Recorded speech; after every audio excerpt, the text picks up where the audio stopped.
Welcome back to BCFM, the Beyond Coruscant podcast. Thank you for joining us. You're live with Jack and Cooper, and we're here today to discuss and break down all the biggest news headlines in pop culture media. We're going to discuss some Star Wars today. Mandalorian and Grogu had their official trailer, not the trash Super Bowl one. We're going to talk a little Toy Story 5 because we got a new trailer for that. And we're going to play a little game that you can play along with us at home. But this is for Jack. It's a little bit of Lego Star Wars, maybe. Maybe. Okay.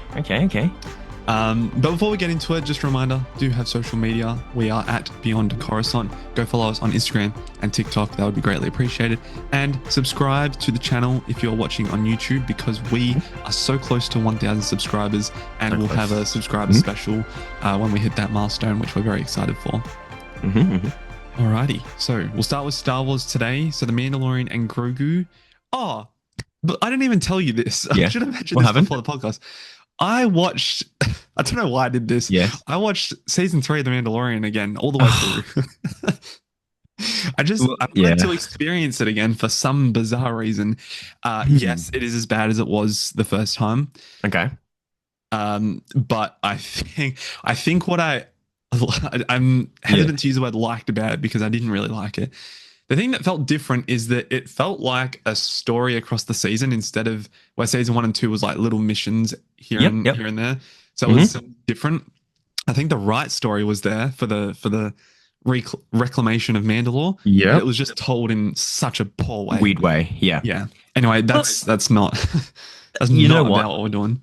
It bleeds perfectly into my thoughts about the trailer. There you go. So literally, my biggest excitement levels from this movie is actually not about the movie really as such. It's about just seeing Mandalorian return, in my opinion, because I feel like if I went back and watched season 3 right now, I would just be happier to see him on screen again, because it has been quite some time and it's just good to appreciate it again. And currently with the Star Wars media, there's not much like been happening in the live action department. So maybe I will probably I don't want to say I want to come into it with an opinion of it already, but I'm kind of just excited to see something Star Wars that isn't animated to come onto the screen again. Yeah. So if I went to go back and watch Mando season 3, I probably would like it more than I probably did at the time, because at the time we were getting some good stuff and some really poor stuff. Yes. So it probably clouded my judgment. But trailer. Look, get to the best part of the trailer. Embo returning. I think that's as simple and straightforward as that. We have our Glup Shitto. People have been arguing online if he counts as one, and to be honest, he is. Like, the guy had like a couple of episodes in Clone Wars, and that was about it.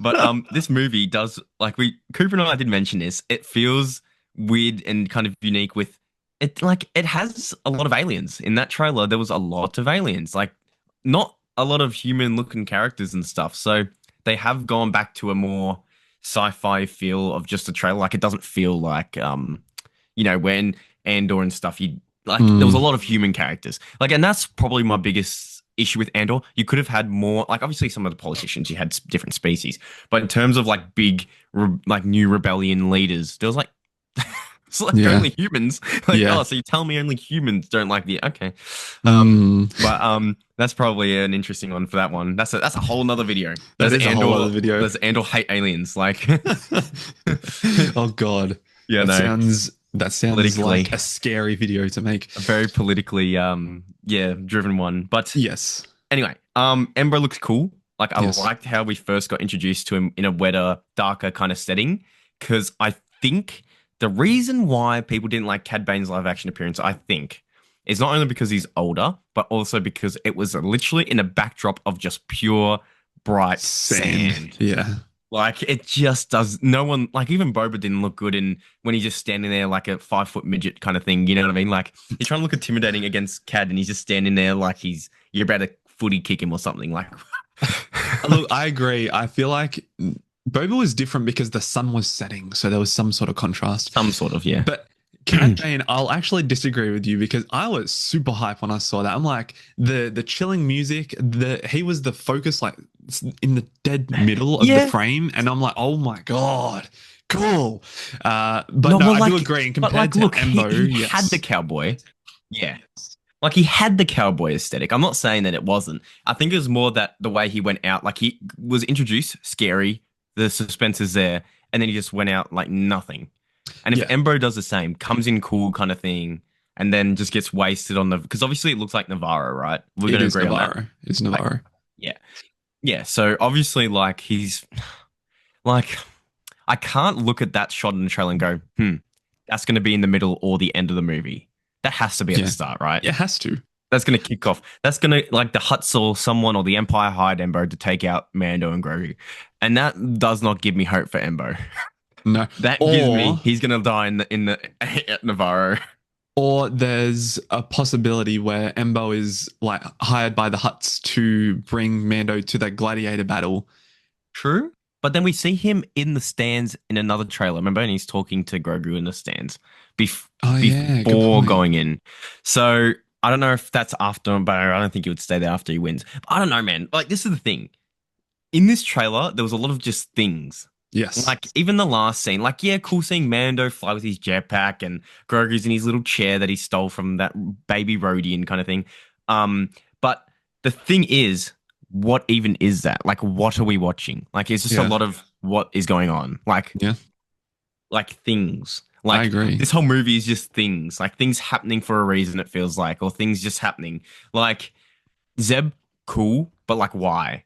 Like, Sigourney Weaver, why are we having her in here? And what's her role? You know what I mean? Like, it's just a lot of... And then people... Okay, I'm bringing this up now because before we get sidetracked... I think this is a sidetrack, by the way. But before we get, like, more into Extra sidetracked. Yeah. I am not a fan of people being confused about why the Razor Crest has returned. Or, more importantly, why they're angry about it returning. Are you one of them? I am indifferent. I'm happy it's back. I'd love to know why. Okay, I agree, but I think there's a simple explanation for this. 3, 2, 1. Someone said it perfectly. Well, yeah. Okay. Well, no. Someone said it perfectly in the comments section of like the video. I can't remember the name. I can't give you credit. I'm sorry, but you can't be driving a space Ferrari as a bounty hunter. Like, where's he holding his tools? Where's he going to hold carbonite? Like, you can't like, yes, the N1's cool, but it was just a traversal method. He wasn't bounty hunting in season 3 barely at all. He was traversing. You know what I mean? He needed just a vehicle to get him quickly point A to B. You know what I mean? True. Like, when he's back into bounty hunting, you can't tell me he's storing all his guns and all his weaponry. And what if he wanted to free someone in carbonite? Like, like, can't do that. You can't do it. Like, so obviously, like, somehow the Razor Crest has returned, but because he's a bounty hunter. You know what I mean? And it's more probably the question I would be asking is why did he go back to that? It wasn't like a lunk of junk kind of thing, but it was like, wasn't the best. Like, it was more, what's the word? It was more, what's it called? Like, it wasn't that quick. It had a pretty good armory, but it was more defensive. Like, it was, it could take a lot apart from that, obviously, direct explosion. It was beefy. But it's beefy. It had a lot of grunt on it, right? It could take a lot of hits and stuff. But like, why do you go back to that? And why is it also painted in like that goldy kind of color? And there's a Lego set with it too. There is, and having watched the end of Mandalorian season 3, it does actually make a bit more sense now, because he does say, you know, I'm going to go back to bounty hunting, but then he would like to work with the New Republic on a case by case basis. So I wonder if the New Republic have given him this shit. And that's why it's gold, because the New Republic kind of have that sort of paint scheme as well. Yeah. Exactly. There we go. We just solved the movie. We solved the mystery of the Razor Crest. But that's what I'm saying, though. Like, people in the comments were like even with the new trailer, very angry about that returning, or like, like, that doesn't make sense. I'm like, but I think it does make it a little bit more like what we just talked about. Then is not, you don't need to spend more than 10 minutes in the writing room to think of it. Yeah, like that's true. It's not like Palpatine where it's like, oh, how did he return?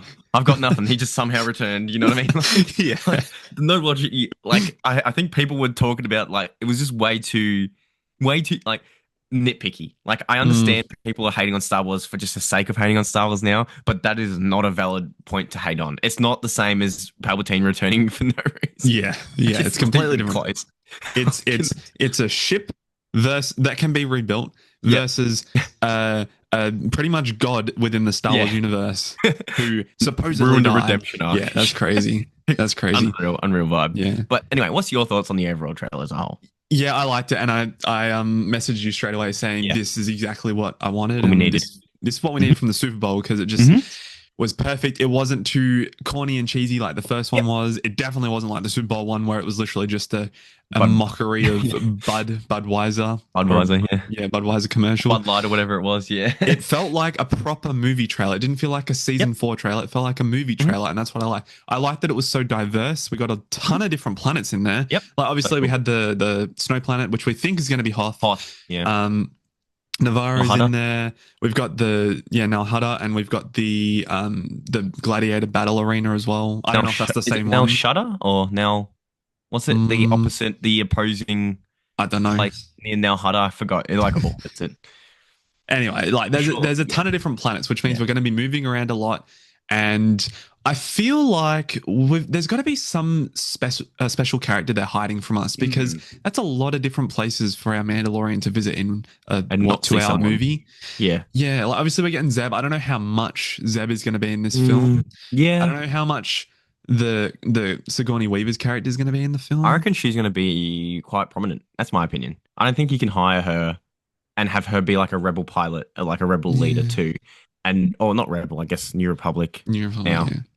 But yeah, I mean, it's you don't know. That's the thing. There's not much about it. You know, My we're guessing. yeah. My main question coming out of this trailer is who is the villain of the movie? Actually, I We've didn't got really think about Embo, that. we've got the Embo. Hutts, but are they really Or the warlords.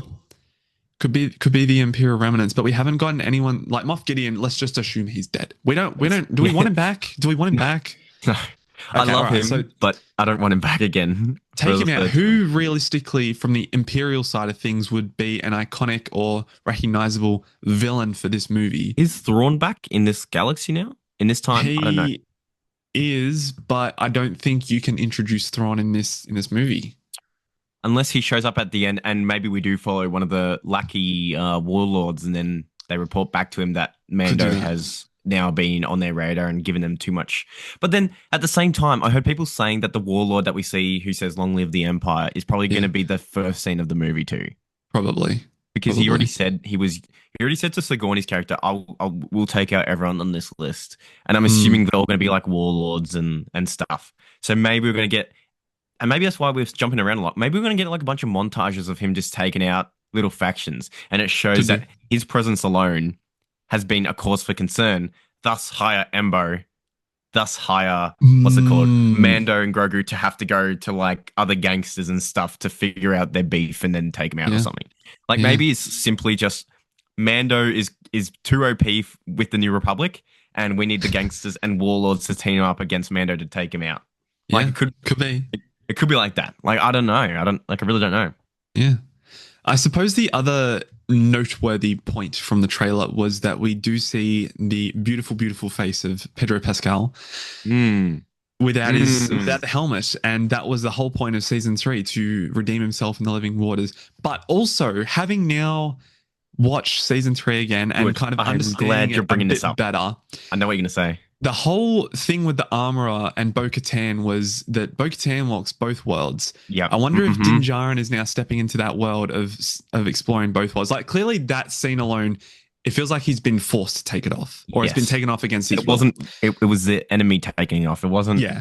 Yes. So. But I wonder if now that is going to play into that whole notion of, because they're obviously on Mandalore now. They're united, I guess. More. Under different religions or different ways of Mandalore. Plans. So I wonder if maybe this is Din Djarin going, hey, I know I've had like retconning season 3 in a sense. It is retconning. But his journey, not the whole story, just Mando's journey. I don't know. I thought that was interesting. And I wonder if we will get more of him without the helmets. Interesting, too. Yep. In comparison. Yeah, because the other scene that we saw with his helmet off was against that worm snake looking thing, which is not a human or not a. Oh, I didn't notice that. Yeah. So like, he was just chilling in the water looking up like all sweaty. I'm going to check that out real quick. Yeah, check it out. But yeah, so that's not, I mean, it is a living thing, but wasn't the rule like it had to be like, what was the rule again? Like, I know a droid didn't matter, but like, does an alien species of a worm snake matter? I think so. I think it would be any living thing. It's not like the worm's going to speak to the Mandalorian clan and be like, I saw this guy's. Yeah. So I don't know. That's a bit. Anyway, my point about that was I think apart, like, those only two scenes we saw without his helmet on was obviously it was a hut. It was the twins' voice speaking over to him. So the droids obviously took the helmet off and stuff. Yep. But also, if it's going off like human people, then technically he has not been revealed to any humans because you got the huts and then you've also got droids and then you've got the worm. Yes, snake worm. Yeah, but are they going to go real technical and like? Could be. Yeah, I assume the armor is going to show up in this film potentially. Maybe the armorer comes in and takes off the helmet, and we finally know. Maybe. Anyway, you were right. I did just say it, so yes, I didn't even notice. It was a very quick shot. Like you were too busy probably looking at the snake worm because you're like, "What the hell?"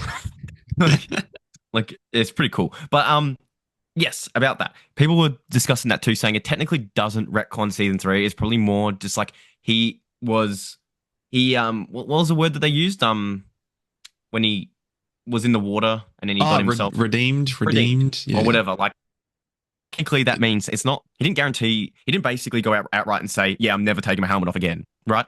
He got redeemed for the time, like when he's still with them to the T. Right? But now we like you said, walking two worlds. Maybe now he's realized once he's been redeemed, it's not going to be. He's not going to go down one clan or the other. He's going to do what best suits him. He's now his individual kind of Mandalorian within both of the clans of Bo-Katan and the Children of the Watch. But it's just we didn't get a public kind of reason for that. Maybe at the start of this movie, he takes it off and everyone goes, like someone goes up to him and goes, "Aren't you not meant to take it off apart? You can't." And he goes, "Oh, I'm walking both worlds." And then boom, done and dusted. That doesn't matter. You know what I mean? Like something as simple as that. Yeah. But the thing I want to bring up with you. Yes. And I want to know if you're on board with this. A lot of the people saying it, and I think it's because they want a bigger dramatic ending, I think. When I agree with them in that sense, but there's another reason why I think it would help move the story forward. In your opinion, would it help if Grogu dies at the end of this film? Oh, well, not in a way of like killing like a young, Yeah. No, I get Grogu that. Or whatever. Like, I didn't ever think that would be a possibility because he's such a huge. No, I don't think either of them died. They're both in the title of the movie. That is true, but we know for a fact that Din in the trailer says, "I'm not going to be around. He's going to be around for generations and centuries." Way after me, so I have to prepare him. That could be his last final words, kind of before they go into this final. We don't know who it is. It could be a final battle of some big thing, and Grogu gets taken up by Ahsoka. Ahsoka trains Grogu in her Jedi thing, and then becomes thus Luke's Jedi temple thing again, and then boom, they help each other, kind of thing. I'm not sold on that. I feel like it would almost be better if they just lived in their own little pocket of the galaxy. I mean, yeah, but I feel like, do you agree with the standard of like one of them dying would make their development throughout the seasons feel... Because in my opinion, the only issue I have with those two, it's not about, oh, I'm sick of Grogu being just a cute little thing. No, I don't care about that. He can be cute. The thing is that their progression has very much stagnated from season 1 to now. Yes, the progression from season 1 to 2 was massive. And then 3 was absolutely no growth. And then Book of Boba Fett ruined the season 2 ending. And so what my question is to you basically is, now that we have a movie, I don't care if it's a filler, action, adventure, if it's just a fun movie. But if it is just a fun movie and the characters don't change or develop, what are we doing? You know what I mean? Well, I feel like there's a couple of reasons. One, they probably are just pretty desperate to get something to the screen for Star Wars because they know it makes a lot of money. Mm-hmm. And Mandalorian and Grogu are both big like phenomenon and IP, just within the Star Wars universe. Mm-hmm. I feel like if you keep both of them alive and relevant to what is occurring in the sequel trilogy, even though I know a lot of people consider that not canon. Grogu is a huge character to not have referenced even in the sequel trilogy, and there's not much time left between when The Force Awakens starts and when where we are now. Well, we got a tease of that with Luke asking Grogu, "Would you like to be my first student?" He might have just been a student in the temple and then got taken by someone else. Because realistic, yeah, but then they put an emphasis on Rey being the last. But even at the age of what Grogu is, he's not formidable enough to be fighting against like a Kylo Ren or something. Like, I agree. I do think Book of Boba Fett did ruin the whole progress because I feel like if Grogu went off with Luke and we didn't see them again, that would give him a lot of opportunity to develop. But he's kind of just been the sidekick since. Din, I would argue, went under a pretty good character development. Yeah. I would say he's the more likely one to sacrifice. But I also feel like he has to be in this Heir to the Empire film. He has to be. But I agree that he has to be, but I also disagree that he has to be. Because in the same time, we're going to have so many characters on the good side compared to Thrawn's side. That makes me question, how do we make this film of... Oh, no. That was the thing. That was another thing. They said they were going to make it into a TV show. Oh, you're kidding. Did you see that? Yes. No. Why would they do that? Apparently they're reworking it into a TV show or something. That's ridiculous. Why would they do that? Anyway, that's a whole other point. That's a whole other story. Damn. But my reason for why I think it would elevate film or show, I'm going to put them in big old air quotes because we don't know it's up in the water, I guess, currently, because it hasn't been even confirmed or anything like that. But will it make it a bigger kind of moment going into it, having some of our characters who have been fighting this kind of new republic against remnants, Imperial remnants, bigger? If you come into it knowing that some of our favorite characters, Grogu or Mando, has passed away in this process. Similarly to how kind of Andor and all like Bix and all them, well, not that Bix died, but you know what I mean? That kind of sacrificed their thing to make, now that when you watch the original trilogy, that there was people fighting beforehand, before the Death Star is now being, you know what I mean? Like the pre-war kind of development. And I think that'd be good. I do think it would be good because then it would also reduce the cast of how many people you need to pay and how many like storylines you're gonna have to write in. And I think that's where Marvel's Avengers right now is kind of probably going through a bit of trouble. Big time. Yeah. I don't know. I don't know where we need to see the movie and then we can speculate. Yeah, because at the moment, look, I'm literally just hoping it's a fun time. Maybe there's a little tease for what's coming with a That's what I want, probably. Fun time with a tease to a greater thing. If it's a tease of him eating cookies like it was at the end of the trailer, I'm done. Like, you can't just have a... Because if they're gonna have that be like a fun movie and just say, why can't we put out fun anymore? Then why did no one support Han Solo? That's true. Different era, different time. But you know what I'm trying to say? Like, it was a fun movie. It didn't... If anything, that post-credit scene had a bigger impact than like half of the other like Marvel movies that have like post-credit. Like, yeah, that's true. You're telling me that, you know, his ex-lover is now working with Darth Maul directly, and you know Darth Maul during this time is... And now we've got Darth Maul Shadow Lord, which is kind of like following up also other stuff like that. But you know what I'm trying to say, right? I do know what you're trying to say, yes. Rogue One was a big thing that led into like, obviously, kind of the trilogies of movies and New Hope. Yeah.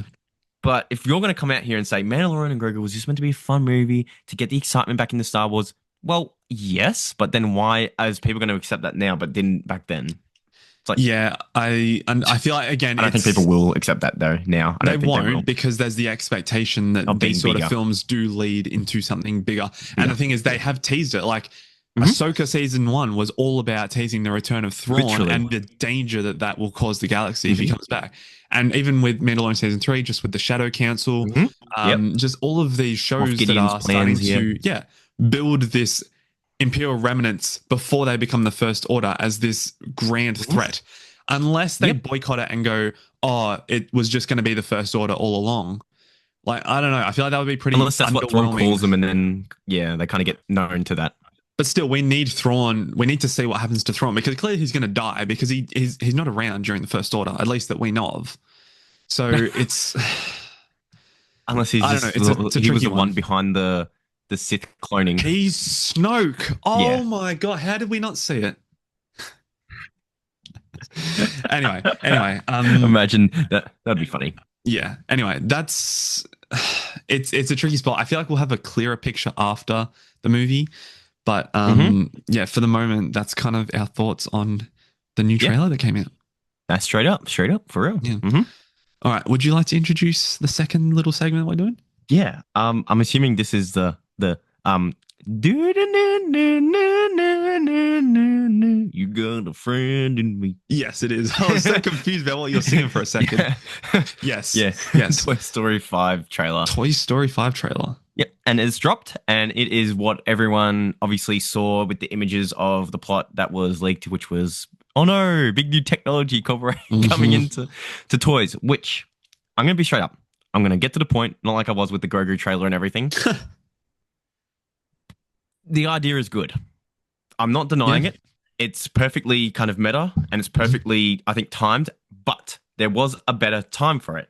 And that time would have been Toy Story 4 instead of a weird, forky character. Yes. If that was released as Toy Story 4 with this plot, good. Absolute cinema. Absolute cinema. Like, the issue is now we're coming not hot, but like we're coming on after Toy Story 4, which objectively made good money, but objectively was not really a good film. Like, it was pretty just all over the shop. Didn't really feel like the original Toy Stories, and the plot wasn't really there. This plot is good, but now we've got a number 5 on it.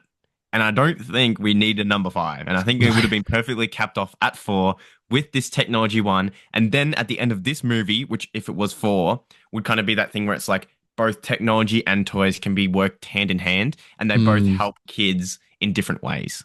Like they're both used, you know what I mean? Like don't end it on like bad technology, you know what I mean? Like technology no good. Like no, that's not what the message. And this is a big thing. And I think this movie is going to have a big impact on younger generation of kids now, because if they put this film as kind of like no, technology ruins everything. If you have technology, you're going to have a bad childhood. If you're going to have, you know what I mean? You can't do that. We're in a generation now where technology is everywhere and you can't avoid it now. Like you need to make it kind of be like technology can be good at times, but it can also like kind of change who you are when you're developing as a kid. Yes. Like, you know how Inside Out did emotions kind of like, they broke it down quite well. Like they didn't say you can't be angry. They didn't say you can't be sad.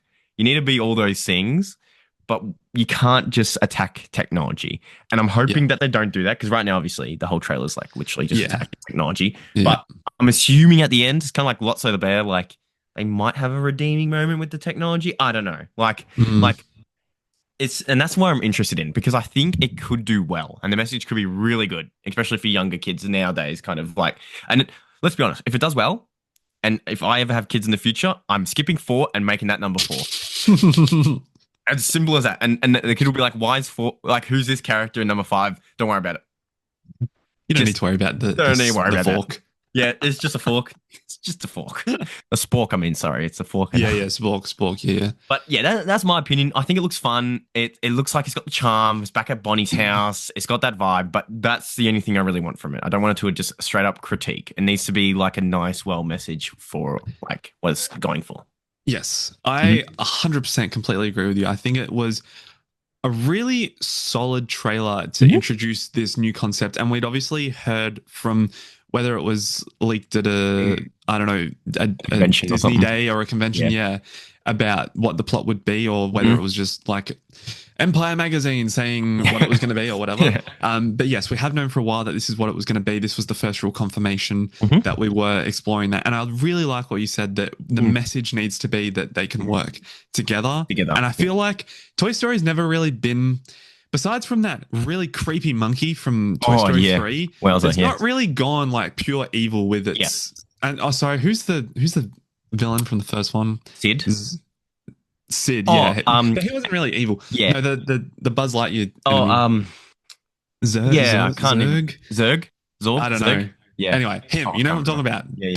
Purple guy. With the cannons, yeah. Besides him, they haven't really gone pure evil in the Toy Story franchise, and I don't think that works. Well, they did that. Al was kind of scary, wasn't he? For like, well, Toy Story 2, he was kind of creepy, but like it wasn't ever like like. Oh well, to be fair, Toy Story 3 almost burnt all the toys, but that wasn't really a villain. That was just the machine, I guess. It was the concept, yeah. But I suppose nowadays, with it being so important to kids, I feel like the message needs to be that they can both work together, and hopefully this will inspire a lot of kids to just pick up that doll, pick up that action figure, pick up those Lego bricks or whatever, and just play, because it is such a core part of the developing brain. Yeah. Yeah. And obviously it's called Toy Story. So Mm. it's going to obviously have a message about toys. And I feel Toys. like the Yeah. consistent message throughout the films has been the toys. Like obviously it's Mhm. been about toys to life, but it's been more about what toys mean to Mean to the Andy, humans. to Bonnie, to Mhm. etc. So Yes. hopefully that is the case. And I'm sure it will obviously Mhm. explore tech being the big bad and it's Mhm. taking over and Corrupting. whatnot. Yeah. I Yeah. really like the line from Woody saying like toys are for play, but tech is for everything. Mm. Like that, it does put it into perspective that, you know, It has technology multiple is, uses. yeah, and it's not just for distraction or It can be like, educational. It can yeah, be all this. But yeah, and then toys, when you look at it, what can a toy do? Unless the moral of the story is that you treat the iPad or something like a toy too. It's yeah, something you can play with at times, but you can't rely on it yeah, dependently. You know what I mean? Like it's yeah, not something you can just take away, yeah, and just spend your mm, whole life using kind of thing. exactly, You know what I exactly. mean? Like currently speaking, even putting it into even more perspective, we are currently using multiple forms of technology to record a discussion. You know what I Yeah, mean? Like if you think about that, we're using microphones, we're using laptops, you're using AirPods, we've got lights. It's multiple forms to convey one little thing. You know what I yeah, mean? I Like agree. crazy when it is crazy. Yeah, It's when you put it into a whole perspective like that. You know what I mean? our toys can't do that. We can't Toys do can't that do with that. toys. No, No, you can't. Maybe a no. Kindle if you're reading a book, but that's about Maybe. it. There you go. But yeah, overall, I did enjoy it, and I'm excited to go see it Mm, because I yeah, think the concept is good. yeah, Like you yeah, said, as much yeah, as people are kind of like, oh, do we really need to do this? It's yeah. relevant. It It's is relevant relevant. So for kids I'm nowadays. It's very relevant. yes, yeah, big time. Um, this kind of leads into another thing that we wanted to talk about, Hmm. just in terms of like Pixar, because we haven't really touched on Pixar Not really, no. as Beyond Coruscant before, Mhm. and it's a big franchise. It's Oh yeah. huge, and Hmm. so we just kind of wanted to discuss maybe one or two movies that are like our favorite or really resonate with us. And Jack, I'd love to pass the floor to you because, Yeah. yeah, I feel like there's a lot of good ones in there. There's a lot of good ones. I'm just gonna list five, and I'm not gonna Yeah, go into depth about all of them because I cannot on a good day. Like on a good day, they change. yeah, Like, yeah, and this is what I was saying, Cooper, before the podcast. Pixar is one of those franchises that actually has straight heat. That is almost like a lot of them are hits. There's not a yeah. lot of misses, or if there are miss, it's still a fun watch, but it won't be like my favorite. But like Mhm. if I'm doing this with Marvel, there's so many that I can put just low. You know what I mean? Yeah. So many in the middle to low range that I don't even need to think about it. You know what I mean? But Mhm. with Pixar, when I looked at the list of all the movies, I'm like, wow, even some of the recent ones are really good. And look, let me just, it'd be just easier to list them. So I've got, not in any particular order, Yeah, yeah, yeah, you go. but number one, I've got Ratatouille. Yep, yep. I rewatched that not too long ago, Amazing. and it's such a comfort film. I don't Yeah. know what it is about the vibes of it. It's just so homey, so cuddly and warm. I know it's got a rat in it too. It's ridiculous. You know Um, what? You look a bit like Remy now that I yeah, think about I'm a it. bit of Remy, you know, and I work at Gustavo's, but you know what I mean? So we got Ratatouille. We've actually got Soul. Oh, okay. I absolutely love the movie Soul. And to those who are listening, watching, whatever, it did come out like kind of during that COVID time, so it was kind of under the radar. I like to say, Mhm. but the message of Soul, it was. I would say it's targeted for kids because in the something happens to the main character, and then they have some cute and cuddly like creatures. But if they weren't cute and cuddly, and the movie was targeted, if like they changed the designs of them, it could be considered a young adult Mhm. movie instantly because the themes that it tackles with is amazing. It's like purpose in life, meaning of life, make the most of your time on earth. Don't just wait for the perfect opportunity. Say yes to things. It's great. It's a very good film, and I think it's severely underrated. The color palette, the animation, because it's more modern, is just beautiful, and I absolutely love it. Mhm. And then we also have Up. Yep. I Classic. love the adventure feeling of Up. Yes, at times I think the villain and the evil dogs are a bit annoying at times. That's why I would never really be considered my number one. But I absolutely love kind of the adventure of it. Just like Russell and the old man. Like, you know what I mean? It's Mhm. just a perfect mix. And then I'm bringing up my list right here too, because it was hard. I also had Incredibles 1. Yeah. That was the first experience I had properly when I was a kid of like superhero family kind of, you know what I mean? It was before the Fantastic Four for me. Like, obviously, look back at it now and it's like, wow, it's just a trope of every other like Marvel comic that come out. But it was perfect. The family dynamics, the things that they had to deal with, even looking back as an adult now, it's just amazing. But Incredibles 2, we don't talk about that. You're not in discussion. That was horrid. I didn't like it. Bad film. Get it gone. Get it gone. Please don't tell me you have done your list. Just keep going. We'll get to me in a minute. All right, I think that's 4. Yeah, that's 4. And number 5. This is a tough one. There are so many interchangeable ones for me that could go here. But in terms of myself, and it's going to surprise probably a lot of people, is Luca. Okay, interesting. I loved Luca. Obviously, some Italian background with me, so it felt quite cool to just kind of live in. And I wouldn't say it's not like I lived in Italy, but it's also not about feeling, quote unquote, for me, represented. It's more just I could see a lot of things that I have with my own family and the cultural kind of side of it. So it wasn't like I had that same kind of childhood growing up. No, obviously born in Australia, so it's like different, like, you know what I mean, growing up. But just seeing an Italian Pixar film and myself already feeling connected well to it, I could not imagine how other people around the world feel just as close, like with people like Coco, like the movie Coco and stuff. Like, these movies have so much good stuff when it comes to different cultures and everything, and it just has to be number 5. Obviously, I left out two absolute bangers, but that's what I mean. Like, they're like, you're going to mention the one that I mentioned just before. Like, it's great. There are so many good movies, but those 5 in particular, I think resonate probably best with me. Obviously, I missed out on like literally Toy Story, Cars, all that kind of stuff. Like, as a kid, if you told me when I was like 8, Cars all the way. Like, man, I still have those cars that I had when I was a kid. You know what I mean? Like, kids in cars, they love it. But yeah, like Pixar, when I was looking through that list, I'm just like, wow. Like, there are so Straight many. heat. There is so many good ones. Big Hero 6. Oh, man, it's good. Like, they're so good. And it's so sad that, like, honestly, I can't just pick 1 or 2 or 3 because they're just so good. I can't believe they do it. Like, they literally come out with heat. But those are 5 that I really want to emphasize and hopefully, especially with Luca and Soul, bring to light because, wow, they are very good, especially Soul. Wow, Soul hit me hard back when that first came out. Whew, there you go. Good. Yeah, but it was really good. Cool. Very good. I haven't seen Soul, so I feel like I've got to watch it. Recommendation to watch it. Yeah. Okay. I don't know if I have 5, but I'm gonna lump some together. And I'm more of the old timey sort of one, so I love some of the old timey ones. Yeah. The first one, Cars. This had a chokehold on me. Let's ride. Years. For my entire childhood. I played the original Cars game on the Wii. That was fun. I was sitting down playing that forever. Cars 2, the racing game. Yep. Perfect. Francesco. I don't know. I love... Dude, you look exactly like Francesco. Right, this is just racially profiling at this point. Yeah, no, I love Cars. I love all 3 of the films. I love... Wait, is Planes technically part of... I think they can't had even remember now. Credit scene with the Hold up. But I didn't like Planes. Planes was Pixar. There you go. Yeah, I didn't like Planes at all, though. I'll be honest.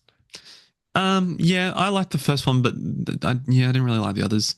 Yeah, I love Cars. I love Owen Wilson.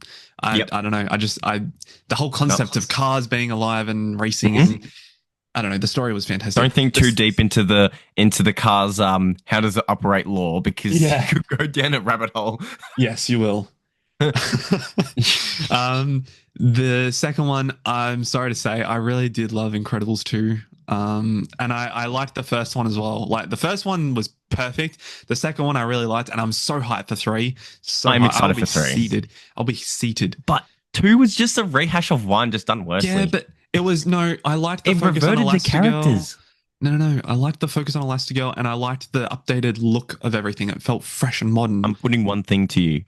So Bob's character arc in Incredibles 1 great. was great.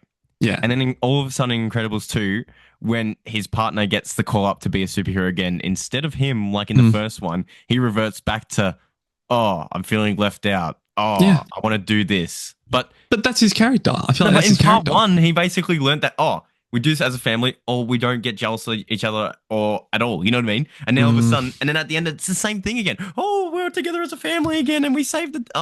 Oh, come on! It's just the same thing reversed. I liked it. I'm sorry. I liked it. And I'll argue in the comments. Yes. Argue in the comments section, please. Do a poll. Make a poll. Make a poll. No. The third one I'll get out of the way. This one, I feel like it's just perfect. Walle. That is actually a really cool Lego set. This is a great Lego set. I love Walle. Sick. Yeah, Wally's great, man. I love it. Good message Walle has the perfect message for. I think it's the best message, to be honest. For younger generations. For oh yeah, it does open. That's right. I've got a little. Isn't his little trash? Yeah, trash thing. Cute. Yeah. I don't know. Wally's like the perfect film for kids, for adults. It's a sign of what's coming in the future. It's a sign of how do we avoid becoming fat and obese. The more lazy, more just giving up on life. But you know what the thing is too, Cooper? The only reason why Wally's not on my he's probably 10 on my list, to be honest. The reason why is because it's no hate to the movie at all. It's just because every time I was in school, they always played Walle, and I was just sick of it.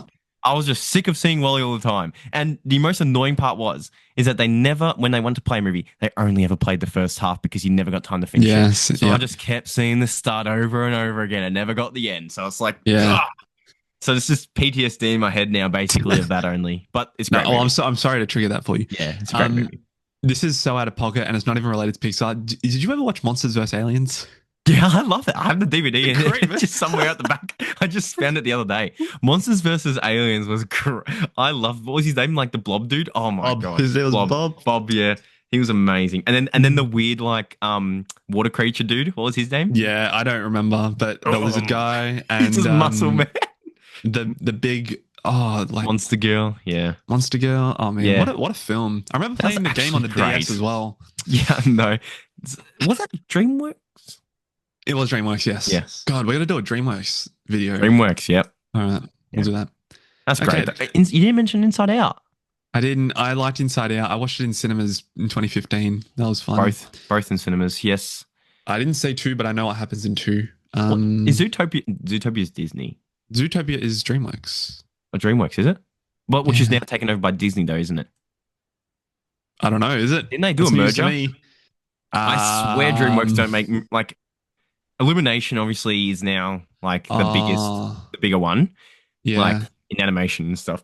But that's the thing; it got confusing because DreamWorks, after they made Shrek and stuff, ended up getting brought out maybe by Disney. So then they still were working under DreamWorks, but then eventually became, and now it's like Disney-Pixar. They say Pixar, but they say the word Disney in front of it because Disney owns Pixar now too. I'm just going to see. Hang on. They're owned by Comcast, NBC as a part of Universal. Okay, Universal, which is. Isn't it the same as Illumination, maybe? Can't remember. I'll check this is the weird thing, because now Pixar is Disney. Disney Pixar. Like, if you go on Disney Plus, you have Disney section and Pixar section, which is crazy. Illumination is also owned by Comcast and Universal. Yeah, so that's the two that, And this is why animation gets confusing, because I love so many animated movies. But you know what's funny? The easiest ones to pick out now is the Sony ones. Sony animated ones, because they all have the same style now. The new GOAT movie that's coming out and all that kind of stuff. Yeah. Spider-Man, K-pop Demon Hunters, they all got that similar vibe. But they do. It's great. It's great. Yeah. But yeah, no, they're great movies. Like, honestly, if there is a big set with all of them, I'm pretty sure, but not the newer ones. If they remake one soon with like all the the ones I just said, like Soul and Luca involved in them too, I'm probably gonna buy the whole collection set. But the issue is that they only got the old ones up to probably Toy Story 3, probably at the latest. Right, yeah. Not the early ones. Not that. Yeah. I've already got some of them on singles too. So, but nice. Great franchise. And I agree. Amazing. I agree. All right, let's round off this podcast with a little game. Jack, I'm so excited. I don't even know what this is. I'm kind of scared. Okay, so we're going to play a game called The Price is Right, which I'm sure you've heard of before. Yep. And if you may or may not know, Lego recently introduced a little brick that's very, very smart. It's called a smart brick. Yeah. And it can make noises, and that's about it. And there's been a lot of, interesting discourse online. A lot of people are saying, yeah, it's great innovation for the Lego company. I would say more people are going, why have we got this? It's pointless. So Lego Star Wars, there are 8 sets that incorporate this. You know what's funny? I think I'm getting one too. I think I'm getting one of the One of the The Star sets? Wars ones. All right. I'm gonna before while you bring that up, because I know you got it on Slideshow, don't you? I do. I Yes. knew it. I bloody knew it. So before I go into this quiz thing, my two piece on this Lego Smart Brick. Did I tell to you about this, Cooper? No, but go ahead. Okay. I think it might be overpriced for what it is, and obviously this is probably what we're doing here. But the thing is, I actually generally don't have a hatred for it like some people do, because the thing is, yes, people are saying, why do you need a brick to make creativity for you when the whole point of Lego is to make your own sounds and everything? Yes, but you can't tell me how often now as an adult you make sounds after you build a spaceship. Maybe every now and then straight away you go, you know what I mean? But if you have a brick that you put onto one of your sets and then you want to show it off to your friends or something, it does it for you. You know what I mean? Like it's a cool niche feature. And you could, if we're going to be technical about the Lego company being scammers, why don't we just bring up Apple iPhones? You know what I mean? Bring up all the new technology companies who are making one little thing and making the price go instantly up. So I find the hatred and the discourse for it to be quite ironic when people will complain about this, but not complain about every other company who has tried to do something innovative. Anyway. Okay. All right. That's my opinion. Yep. That's your little 2 cents. Okay. Yeah. All right. Well, I don't know how you're going to go at this game then, but we'll see how we go. Okay, so Price is Right, Lego Star Wars Smart Play Edition. To those who are listening on the podcast, you won't be able to obviously see this, but we'll describe it as best we can. There are 8 Lego Star Wars sets that have the Smart Play features in them. We'll go through each one. You'll be given information about the piece count, the number of minifigures, and the Smart Brick components within each set. You then make a guess in either Australian dollars or American dollars as to how much each set costs, and then we'll compare it to the actual amount. So let's go to number 1. So Luke's Red 5 X-Wing set. This was, I think, the first one they announced. It is an all-in-one set, which means it does include some of the smart bricks. So it's got 581 pieces, 4 builds within the set, including the obviously Red 5 X-Wing, 1 smart brick, 5 smart tags, which are the things that actually activate the brick. There's 1 smart charger to charge the brick because you need to charge it. 2 smart minifigures. Actually, it's pretty cool though, isn't it? I don't know, man. 2 smart minifigures that interact with the brick, and then 3 regular minifigures. So, Jack, looking at this set, you've got an X-Wing, you got like a little turret with a stormtrooper, you've got a little cart, I guess, and you've got a little control panel over in the back right. For all of that information, and for being an all-in-one set that includes the brick and the charger, how much do you reckon this will cost? Well, obviously, guys listening or watching, I'm going to do an AUD because I'm not converting USD prices. Keep in mind, guys, it is technically 5 minifigures in total, right? Because the bottom left-hand side says 3, but then you also got the 2 smart ones, obviously, that interact with the bricks. Yes. 5 mini... To put into perspective, if you guys have seen my recent Lego build of the Cad Bane one, it was 2 minifigures and a small speeder. It was like $40. Yeah. Australian dollars. So, putting into comparison, obviously the set isn't, like, the X-Wing isn't big, but anything with a smart brick now will add the price up. In my opinion, it'll be in the lower hundreds, I think. It kind of has to be with that many minifigures. Like, if you're going to count the minifigures and the smart bricks, I'm going to say like a 110 maybe. 110? All right, let's have a look. 150 Australian dollars for 580 pieces. Hold on. Are we going off Lego official or like the big W's and stuff, which Lego official. Lego official. Damn. All right, well, then I would have gone higher then. Oh, okay. All right. We don't have information from the retail stores yet, so we're just going off Lego. They're coming out soon though, so they'll probably start doing it. Yeah, okay. I was going to say, because I guarantee my guess will be closer if Big W release it. It has to be. It has to be. All right, fine. But yeah, that's ridiculous. I wouldn't be paying $150 for. No.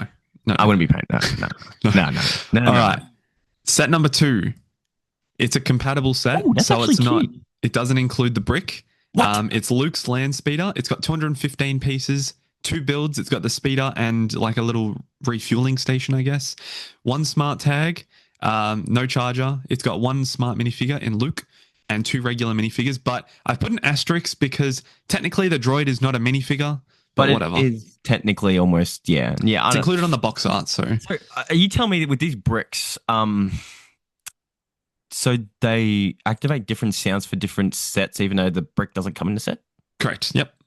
So that's pretty smart. If you get this set, you can't use the smart brick features. You've got to buy... Until you buy an all-in-one. Yep. Correct. Yep. But to be fair, almost extensions of what Lego City does. You can't buy one whole Lego City. You have to buy every little piece of Lego City to build a Lego City. You know what I mean? Like, but typically with that, you get like at least a decent piece count. This one's 215 pieces. I know, it is pretty small. And guaranteed, because it's going to be small, it will be cheaper than the other one. Well, I don't know about what Lego officially will... I'm going to still go with what I think like a big W, because that's where I buy. I don't buy my Lego from like the official one. It's too expensive. It's too expensive. So I always take around, so maybe whatever I say, probably add 25 to $25, probably more. Okay. So if I'm going to say this will be like a $50? Almost. $60 okay. Australian dollars, 40 USD. So it might be what, like, it will retail for 40? about 45. I'd say 45 Australian dollars from a retailer. Yeah, look, probably. I think this one here, if that was the same price with one smart brick included, I think that'd be worth it. See, all they needed there would be a smart brick with it, because then that means some kid can have a smaller Lego set with the smart brick instead of having to buy like a bigger one for it. Yeah. And I think that would make it worth it. That's my opinion about that one. Yeah. And you'll notice that that's a bit of a trend as we go through these. Yeah. All right, next one. ATST, Attack on Endor. Again, this is a compatible, so it doesn't include a brick or a charger. It's got 347 pieces, 2 builds. It's got a speeder bike and the ATST, 2 smart tags, 1 smart minifinger being the Ewok, and 2 regular minifigures. Okay, I do like this one. I'm not going to lie. I do like this set. Like, of the actual build. Because you get a land speeder, you get an ATST, you get another Ewok, and you get 2 troopers. I would pay more for this one than the last one. Well, it's got more pieces. Well, yeah, not even off the pieces count, mate. Obviously, just because of the... I'm going off based off how I actually would like it for my... Okay, all right, fair enough. I'm going to say... Knowing Lego, okay, $79. Bang on. Well done. But $79.99. I would probably go like, I would probably pay like 60. Yeah. What the last one was without the compatibility. That would be 60. But I knew they love their 9s. Like they always end on like they never do whole numbers. It's so annoying. Yeah, it is. All right. Yep. No, that one's stiff. 4. Darth Vader's TIE Fighter. This is an all-in-one, so it does come with a smart brick and a smart charger. Comes with a smart tag as well for the TIE Fighter. 1 smart minifinger being Darth Vader. 1 regular minifigure. 1 regular minifigure. And 473 pieces. So the builds are obviously the TIE Fighter. There is a Imperial refueling station and kind of like a mini Yavin like control panel bit. Yeah. Just before, obviously we can't see the whole thing, but if you turn the build around, the whole back is exposed. But that's for playability, wouldn't it? Yes, it is for playability. To put them in, yeah. Yes, yeah. But it comes in all-in-one, so it'd be... So if the other one was 79 without the brick, if you added a brick onto that, that would probably add another $15 probably onto it. No, which would be closer to 100. They don't do 5s though. They don't do hot. I would, for this one, because it comes in all-in-one, you get Darth Vader 2, Rebel Pilot, and also because of the TIE Fighter, I would probably say 90, but it would be 100 probably, realistically. No, it is $100. 100 Australian dollars, 70 USD. Wow, look, you're getting this. It's because I've got Lego so many, you know what I mean? Like it's yeah. But see, this is the thing, and people have complained about it in real life before too. Lego has always done more overpriced things. Like it's always been like that. Without the smart brick, they're acting like all of a sudden now the smart bricks are overpriced. What about all the other sets? You're paying $35 or $32 for a clone trooper pack with 4 clone troopers and like 2 little things. Yeah.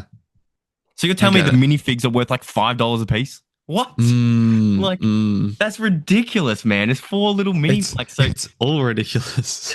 So I like this game, but at the same time, we should just do any Lego set because it's like. That's true. I think just because it's new and people are hating on it. Anyway, number 5. I like actually the sets that they've put for them though. You know what I mean? Yeah. The OT stuff. I like it. Original trilogy vibes. I agree. Right, next one. I'm excited. Yoda's Hut and Jedi Training. This is a compatible. This no one's charger, cool. no brick. 2 builds, 440 pieces, 2 smart minifigures, 1 regular minifigure being R2D2. Comes with Yoda and Luke, and the 2 builds are the Yoda's Hut and a little Jedi training force thing contraption. That's about it. I'm going straight for, because this is similar to the ATST one, in my opinion, with kind of bricks, pieces, not compatible. I mean, compatible, but not with the brick. Similar amount to build. Same, 79. 100 Australian dollars. Okay, that one triggers me. How can they do that differently to... Did I just do it because Luke's in it? I think they've got two smart figures and also 2 smart tags, whereas the other one only had... Oh, no, I had 2 smart tags, but I only had 1 smart figure. But that doesn't equate for $20 for 1 smart figure. Yeah, okay. Don't know. But what is in the figures that trigger it, by the way? There's a sound block. Oh no, the sound comes from the brick. I don't know. There's like a little chip and it reads it, and then you put the brick near the figure and it goes ooh, or something. But wait. Next question. Do they speak real sounds, or is it more just sound effects like Lego? It's blabber. It's blabber. I like that though. Because since when did Lego figures back in the day ever actually speak? Do you remember all the grunts from the Lego Batman games? I do. Yes. No, even from like the Star Wars games as well, the complete saga. That's what I'm saying. So like, okay, people will complain about not having actual voice actors for Lego, but come on, you're meant to make your voices yourself, you noobs. Anyway, continue. All right, number 6, Mos Eisley Cantina. This one's massive. The Devil Numbers pieces, 666. There are 5. I think there's 5 builds. There's 4 little separate like interior buildings plus the little rideable creature. It's a compatible set, so no smart bricks, no charger. There's 3 smart tags. I'm trying to picture where they go. One's on the rideable creature, one's with the band, and I can't see the other one in the set. There's only 2. Oh, is that a Rodian? Rodian? No, that's what Greedo is. Oh, that's Greedo chilling in the thing there. Isn't that him there? Oh, yeah, sorry. That is Greedo. And he's a smart figure. So 2 smart figures. Maybe the smart tag is with Greedo and we just can't see it. Maybe, yeah. I'm going to say... Just quickly, an interesting note. They do not have Han Solo in this set. Yeah, it's kind of crazy. Is he another one that's coming up? Yes. Okay, that's probably why then, because they want to spread out the... what's it called? Yeah, but Luke's in 3 sets, so... But anyway, Luke has different... Anyway, yeah. I'm going to say it's going to sadly, even without a smart brick, it'll be... This is a lot bigger. You can use this as an actual setting within your Tatooine set. I'm going to say it's going to be $139. Close. $130. I did more than what you did more. I did more. You gave them too much credibility. That's crazy. Too much. That's crazy. Man. Yeah. All right. Number 7. The last compatible set, the Millennium Falcon, 885 pieces. This is the only build. It's the Falcon. 0 smart bricks, 0 smart chargers because it's compatible. 4 smart tags, 4 smart minifigures. Chewbacca, Han Solo, C-3PO, Luke Skywalker. Thoughts? So this one here clearly is used. This one here is if you were wanting... Okay, my theory is if you were going for 2 sets, 1 compatible one and 1 an all-in-one with all the stuff in it, this would probably be your best compatible one because it's got the most figures in it, but it wouldn't be the best build that you want. No. And I think they knew that because how many Falcon sets can you get? You know what I mean? Like you can get a lot of Falcon. Yeah. So this one here has got the most amount of compatible minifigs and objectively probably ones that people want. The only one I wouldn't want there is C-3PO. So I would probably go... It's going to have a lot of mini... I want to say it's under 100, but it probably won't be because of just all the minifigures that you get from it. I want to say like 89. $89. Yeah. 150 Australian dollars. That out of all the things, that's the biggest scam. Yeah. Do you agree? I agree. Because it doesn't even look that good. No, because that's what I'm saying. They knew for a fact that people would want to get this one for 4 compatible ones, and not only that, 4 of literally some of the main original trilogy characters. Mm-hmm. That is the one that I would be going up in arms about, because they know that would be the best compatible one. It's funny. So I watch a guy named M&R Productions, who I'm sure plenty of people who watch this know about. And he got these sets early. And he was like, for this one, this is a set that a lot of kids, because this is marketed towards kids, a lot of kids are going to want with Christmas money, birthday money. They're going to save up to buy it. And there's no smart brick. People will get confused by that. Yeah, people. And then they're going to have to buy more money, or like buy another set, which they don't have money for. So anyway. Well, if you look at it without the smart brick, you still get the character. You know what I mean? Like, it would be worse if it was like, for example, imagine if literally the characters weren't like, they had to have like a backpack or something on them to like make the sound connect to the brick. Yep. So then like the minifigure himself isn't actually good as a minifigure on their own. So like realistically, you could still get it as a set like you would any other set. But if they were specifically targeting for that smart brick, then hopefully the parents will let them know, being like, maybe we'll get an all-in-one one or something like that. If that makes sense. You know what I mean? Would. Yes. So that is the thing. That's the thing about that. But yeah, no, I was pretty accurate. Yeah. Hey, we've still got one more to go. This one. Oh, there's 8. Yeah, that's right. Yeah, there's one more. There you go. Throne Room Jewel and A-Wing. This is the last all-in-one set. It's got 962 pieces, 3 builds. We've got an A-Wing, we've got a little turret, and we've got the Episode 6 Jewel in the throne room. We've got 5 smart tags, 1 smart charger. There's 2 smart bricks in this one. Keep that in mind, there's 2. I'm not going to lie. 3 smart minifigures and 3 regular minifigures. I'm not going to lie, this one's probably the best one. This one's pretty cool. Yeah. Do you agree? I agree. It is the coolest looking one. I think it's cool. And A-Wing, at first I was like, why the hell is there an A-Wing? Then I realized, like, oh yeah, they were fighting outside of the throne room too. I was just like inside of it. I'm like, what? Inside the throne room. Okay, fair enough. Yep. Tough one. They also got mobility on them, by the way. Yeah. That's a neat feature. So you can actually have, I would like, if I was to get an all-in-one. I will say my internet's unstable. Thanks for letting me know, Zoom. I'm going to say it is... What was the last one again for the Falcon? $150. Oh, no. Bang on the same. You're going to say $150. $250. Yes. Yep. That was my reaction as well. $250. You had to really put the last two. You had to put. You had to put the last 2 ones as the most scammer ones. Look. Yeah, I did. The only thing I have to say about this is that if these last 2 ones were more reasonable like the others, I don't think people would have had that much of an issue. Like, because nowadays you don't get a set for like $30 at all. But going into the 200s must mean you're having like full on like an Arkham Asylum or like some big building structure. Like to make this one $250, what I would add to it personally would be like more of a model, if that makes. Where do I think I have. Oh no, I don't know where I put it. It's probably out somewhere. I have a throne room one. You which do. Is like a bigger. It's a good one. It's slightly bigger than this one, which is probably what I would assume it would be the case. Well, it's like I've got this one. Is that the model? Diorama. Yeah. See, even that diorama alone, maybe if you made a diorama that had like the smart bricks, boom. You know what I mean? Because personally, for me, Cooper, I know like. You know, we like LA. I haven't brought a diorama one because I think they're more expensive than like you know what I mean? Because obviously they're meant to be like the models, you know what I mean? Like I think that was probably more of a waste too. So it's like people don't bring up that kind of stuff, but this one here, I should have probably figured it would be in the 200s because I didn't also realize you get a pilot, 2 Imperial Guards, Emperor Palpatine, Darth Vader, and Luke Skywalker, which those last 3 are all playable ones. And also, how often do you get them in those kind of fits?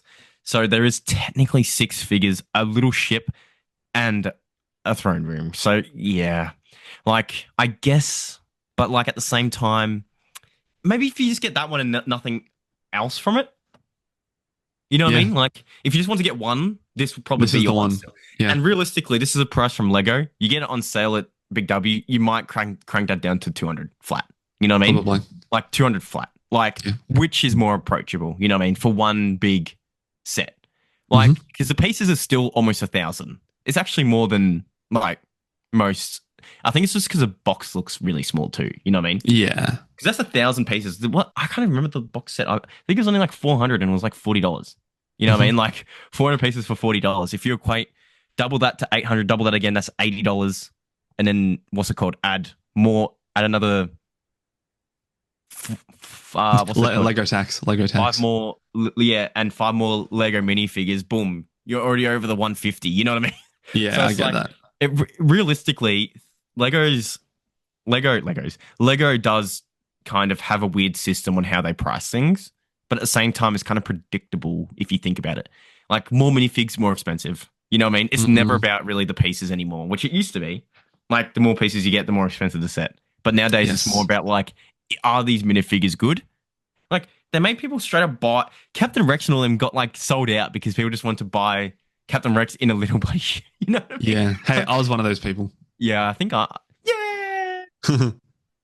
But dude, yeah, like to be honest, I think Lego needs to realize that the target audience, as much as they want it to be kids, is always not kids. You know what I mean? Like nowadays, Lego has become a franchise where more collectors do it. Which I think is good and bad. It's kind of sad that nowadays kids can't play with Lego as accessibly as like we probably could back in the day when it was slightly more cheaper. Yeah. But everything nowadays is more expensive. Why do you think I have a backlog of big Lego sets? Because, speaking of Lego, I have been continuing to build my Batmobile. Oh. I'm up to packet 6. Guess how many packets there are? Like 20? 24. Damn. It is going to take me a while. But I did 2 packets yesterday, and now I'm going to do hopefully another 2 maybe today. I'll just try and smash out maybe 2 anytime I get a chance to. And I've still got my Indiana Jones set. I've still got a Batwing set. I've still got big Chewbacca. Like, my goodness. The backlog's insane. And like, that's crazy. And this is a sneak peek, guys, because I'm not recording the Batmobile build. It's way too big. But what I've done after every from packet 4 onwards now, I'm recording each like stage of the packet just to show the packet 4, boom. Packet 5, boom. The Death Star build actually wasn't as hard as this one is already, because the Batmobile has like it's not Technic, but it's got like technical parts to it. Like if I move the steering wheel, you'll see on the video, it moves the actual wheels from the thing, like it's proper connected. But like when the Death Star was big, this one has like more technical pieces to it, so it actually is kind of hard to build. I have to lock in, like I have to like fully like make sure I'm placing them right, or it's just not going to work. Damn. So sounds like exciting. What the hell? And it's like the box is like only like 18 plus or something. I'm like, I need help.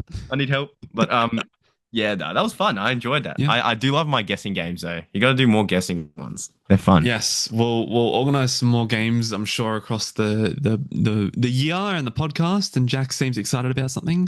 I just thought of an idea of a guessing one, which branches on our old box office one that we did on the last couple podcasts. Yeah. We should do like old 20 like. Just pick a year like 2018 or something, box office movies, and predict if me or you make them. We pick 5 each or whatever and predict how much they made in that time. That'd be pretty cool. All right, we'll do that next week then. Yeah, that'd be pretty sick. Yeah.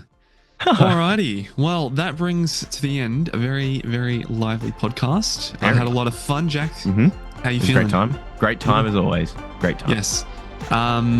Make sure to let us know in the comments if you're watching on YouTube what you think of smartbricks, what you think of Disney Pixar, what you think of the Mandalorian and Grogu. We'll chat with you guys down there, and we'll see you next time we record. Catch you guys later. See ya.